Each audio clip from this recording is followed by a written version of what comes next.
السلام علیکم ورحمۃ اللہ وبرکاتہ۔ کیا حال ہے آپ کا؟ الحمدللہ۔ آپ کا روزہ اچھا گزرا؟ سردی کی وجہ سے بھوک تو نہیں لگ رہی؟ الحمدللہ۔ تو کل ہم نماز کے بارے میں بات کر رہے تھے اور فرائض کی ادائیگی کے بارے میں کہ انسان جب اپنے فرائض ادا کرتا ہے تو اس سے اللہ سبحانہ تعالیٰ کا قرب حاصل ہوتا ہے، اور جب انسان فرائض کے علاوہ نوافل کا اہتمام بھی کرتا ہے تو اس سے انسان کو اللہ تعالیٰ کی محبت ملتی ہے، جیسا کہ قرآن مجید میں بھی آتا ہے قُلْ إِن كُنتُمْ تُحِبُّونَ اللَّهَ فَاتَّبِعُونِي يُحْبِبْكُمُ اللَّهُ وَيَغْفِرْ لَكُمْ ذُنُوبَكُمْ۔ کہہ دیجئے اگر تم اللہ سے محبت کرتے ہو تو پھر اس محبت کا ثبوت کیسے دو گے؟ عمل سے۔ عمل اس کی گواہی دے گا کہ واقعی تم اللہ سے محبت کرتے ہو یا نہیں۔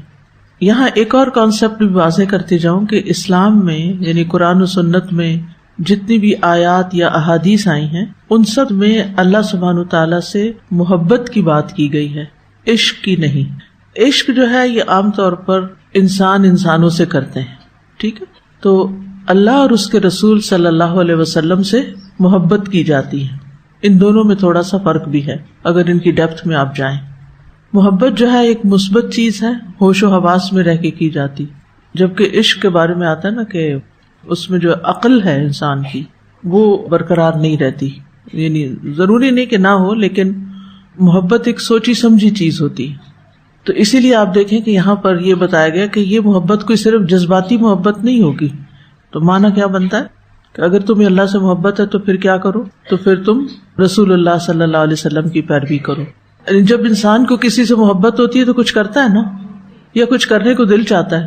تو جب لوگ سنت کی پیروی نہیں کرتے تو پھر وہ اللہ کی محبت میں کیا کرتے ہیں؟ ڈانس کرتے ہیں، قوالیاں گاتے ہیں اور اسی طرح کے کام کرتے ہیں، جس میں وہ پرواہ نہیں کرتے کہ اللہ تعالیٰ کا حکم کیا ہے، اللہ تعالیٰ کو کیا پسند ہے۔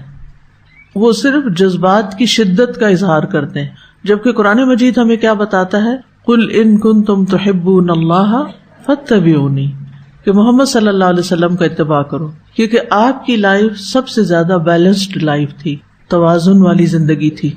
اس توازن میں ہم دیکھتے ہیں کہ دین اور دنیا دونوں ساتھ چل رہی تھی۔ تو بہرحال اگر ہم سب اللہ سے محبت کرتے ہیں تو ہمیں نوافل کا اہتمام کرنا ہے، اور اس میں سب سے پہلے ہم نماز کو لیں گے، کیونکہ نماز کا حساب سب سے پہلے ہونا ہے۔ تو ہمیں نماز میں فرض کے علاوہ سنتیں بھی پڑھنی چاہیے، جو نوافل کی ایک قسم ہے۔ نبی صلی اللہ علیہ وسلم نے فرمایا جو شخص ہمیشہ 12 رکعات پڑھے گا تو اللہ عز و جل اس کے لیے جنت میں گھر بنائے گا۔ ظہر سے قبل 4، ظہر کے بعد 2، مغرب کے بعد 2، عشاء کے بعد 2 اور فجر سے پہلے 2 رکعات، ٹھیک ہے؟ عمرو بن عوص رضی اللہ عنہ سے روایت ہے، انہوں نے کہا کہ مجھ سے انبسہ بن ابی سفیان نے اپنی مرض الموت میں ایک ایسی حدیث سنائی جس سے انتہائی خوشی حاصل ہوتی ہے۔ لوگ حدیث سن کر خوش ہوتے تھے۔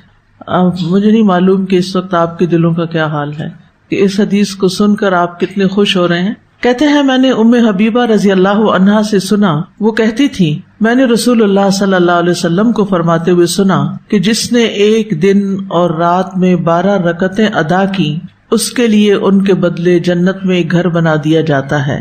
ام حبیبہ رضی اللہ عنہا نے کہا جب سے میں نے ان کے بارے میں رسول اللہ صلی اللہ علیہ وسلم سے سنا میں نے انہیں کبھی ترک نہیں کیا، کبھی بھی نہیں چھوڑا۔